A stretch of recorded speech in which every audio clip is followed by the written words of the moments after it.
आपल्याकडे वनहक्क हा एक स्वतंत्र विशिष्ट कायदा आहे आणि त्या कायद्यानुसार काही व्यक्तींना वनहक्क हे कायद्याने दिले जातात. मात्र गंमत अशी की या वनहक्कांची नोंद महसूल अभिलेखात नेमकी कुठे करायची याविषयी जरा आपल्याकडे गडबड होती, कारण त्याच्याकरता स्वतंत्र महसुली अभिलेख करण्यात आलेले नव्हते. याच समस्येवर तोडगा काढण्याकरता दिनांक 10 जुलै 2026 रोजी राज्य शासनाने एक नवीन शासन निर्णय जाहीर केलेला आहे.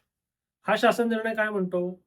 अनुसूचित जमाती व इतर पारंपरिक वननिवासी वनहक्काची मान्यता अधिनियम नुसार पात्र दावेदारांची सदर मिळकतीच्या सातबारा सदरी नोंद घेण्याकरता महाराष्ट्र जमीन महसूल अधिनियम नियम पुस्तिका खंड 4 मध्ये गाव नमुना 7 ई आणि 12 ई याचा नव्याने समावेश करण्याबाबत.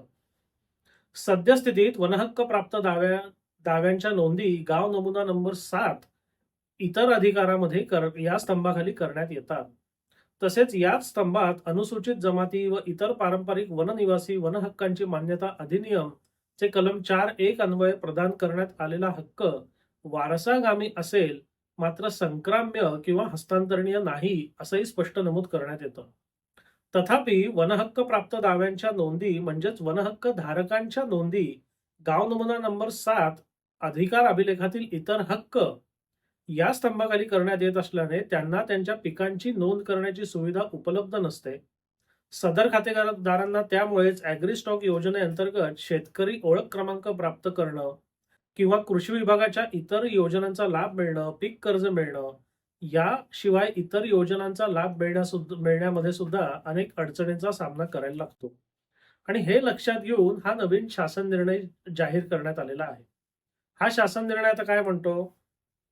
ज्या प्रकरणांमध्ये वनहक्कांना मान्यता देण्यात येऊन त्याबाबतच्या नोंदी गाव नमुना 712 अभिलेखात घेण्यात आल्या आहेत, अशा प्रकरणी दिनांक 31/8/2026 पर्यंत गाव नमुना क्रमांक 7 ई तसेच पिकांच्या नोंदीसाठी गाव नमुना क्रमांक 12 ई तयार करण्याची कार्यवाही करण्यात यावी. ज्या वनक्षेत्राचे अद्याप 712 अभिलेख उपलब्ध नाहीत, अशा क्षेत्राचा वन विभाग व महसूल विभागाने दिनांक 31 डिसेंबर 2026 अखेर संयुक्त सर्वे करून सदर वनजमिनीचे 712 अभिलेख तयार करण्याची कार्यवाही करावी.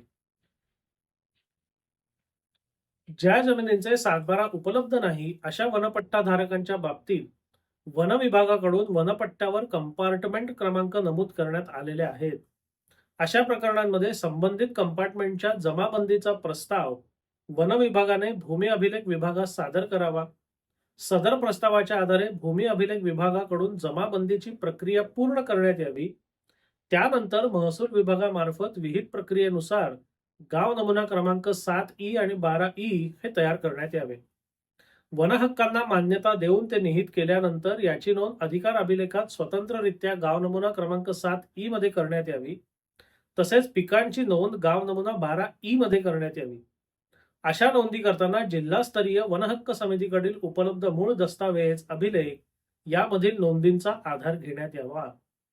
उक्त गाव नमुना 7 ई मध्ये वनहक्क धारकांची नावे दाखल करून इतर अधिकार या स्तंभात पुढील प्रमाणे शेरा नमूद करण्यात यावा.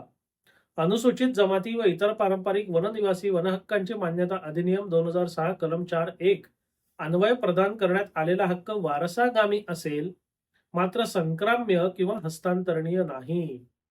गाव नमुना क्रमांक 12 ई यामध्ये गाव नमुना मध्ये वनहक्क धारकांच्या पिकांची नोंद विधिवत करण्यात आल्यानंतर अशा नोंदीस अधिकृत पीक नोंद म्हणून ग्राह्य धरण्यात यावे व संबंधित वनहक्क धारकांना इतर शेतकऱ्यांप्रमाणेच कृषी विभागाच्या अनुदान योजना, पीक विमा योजना, कर्ज सवलती, पीक कर्ज, नैसर्गिक आपत्ती भरपाई, फार्मर आयडी या आधारित योजनांसह सर्व कृषी व इतर शासकीय योजनांचा लाभ देण्याची जबाबदारी ही संबंधित प्रशासकीय विभागाची असेल.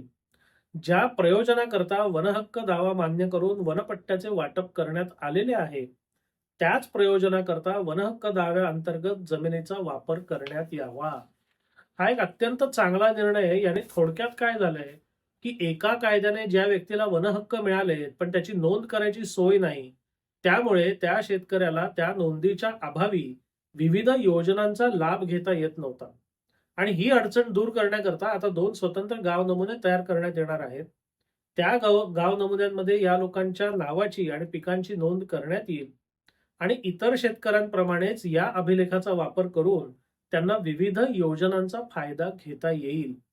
म्हणजे वनहक्क तर आहे, आपल्याकडे जमिनीवर वनहक्क आहे, पण त्याचा अधिकृत कागद नाही म्हणून योजना घेता येत नाही. हे जे गणित होतं किंवा हे जे कुलूप होतं, ते आता उघडलेलं आहे आणि ज्या लोकांकडे वनहक्क आहेत, त्या सगळ्या लोकांना याचा निश्चितपणे फायदा होईल आणि याच्याकरता त्या लोकांनी आपापल्या पातळीवर म्हणजे तालुका पातळीवर असेल, तलाठी पातळीवर असेल, याचा पाठपुरावा जोरकसपणे केला पाहिजे. कारण शासन निर्णय केला म्हणजे लगेच सगळं बदललं असं होत नाही. पण तुम्ही पाठपुरावा जर करत राहिलात, तर तुमचं काम तुलनेने पटकन होण्याची दाट शक्यता आहे. वनहक्क आणि वनहक्काची नोंद हा एक निश्चितपणे चांगला शासन निर्णय आहे. त्याची अंमलबजावणी जर योग्य प्रकारे झाली, तर निश्चितपणे त्याचा अनेक लोकांना उपयोग आणि फायदा होईल, अशी आत्ता तरी आशा करायला हरकत नाही. हा व्हिडिओ तुम्हाला कसा वाटला? अवश्य कळवा. धन्यवाद.